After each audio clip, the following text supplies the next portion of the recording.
जब व्यक्ति आपके किसी भी कार्य को कमजोरी समझने लगे तो फिर उस कार्य में परिवर्तन लाना जरूरी। समझते हैं, एक ऋषि एक नदी के समीप तप कर रहे, आंख बंद करके।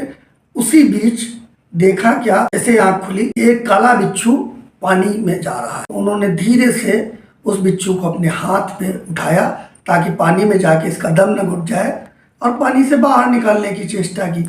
इसी बीच बिच्छू ने ऋषि के बहुत तेजी से डंक मार दिया। ऋषि भन्ना गए, लेकिन उसकी जान बचा ली बिच्छू की ऋषि ने। कुछ देर बाद फिर वो मंत्र उच्चारण माला वगैरह करने लगे। देखते हैं फिर बिच्छू पानी की तरफ जा रहा है। उसी बिच्छू को ऋषि जो है फिर से अपने हाथ से उठा के उसकी जान बचाने लगते हैं। इसी बीच फिर वो काला बिच्छू ऋषि को डंक मारता है, लेकिन ऋषि अपने इस कार्यक्रम को जारी रखते हैं। तीसरी बार भी वो पानी में जा रहा होता है और तीसरी बार भी ऋषि उस बिच्छू को बचाते हैं और बिच्छू डंक मारता है। लेकिन ये प्रक्रिया सतत चलने के बाद एक मौका ऐसा आता है कि ऋषि जैसे उस बिच्छू को पानी से जाने से बचाते हैं और वो डंक मारता है, तो हाथ में ही लेकर ऋषि अपने तप से उस बिच्छू को भस्म कर। ये ऋषि का चेला देख रहा होता है। तो चेला कहता है, गुरुदेव मेरी समझ में नहीं आया कि जिस बिच्छू को आप कई बार बचा रहे थे उस बिच्छू को भस्म कर दिया, जबकि वो आपके डंक मार रहा था।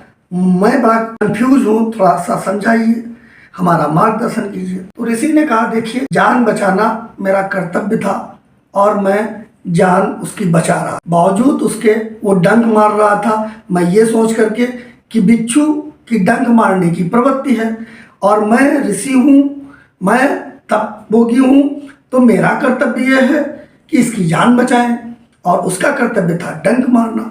तो उसने अपने कर्तव्य के अनुसार अपना काम किया और हमने अपने कर्तव्य के अनुसार अपना काम किया।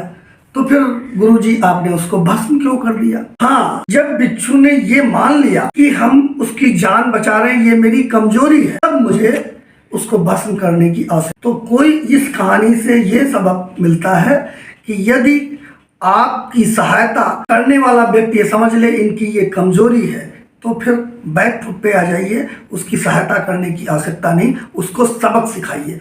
पहले सहायता करिए और सहायता को वो कमजोरी माने तो उसको सबक। यही ऋषि ने किया। इस कहानी से ये सबक मिलता है। मिलते हैं ऐसे ही अगले वीडियो में, तब तक के लिए धन्यवाद।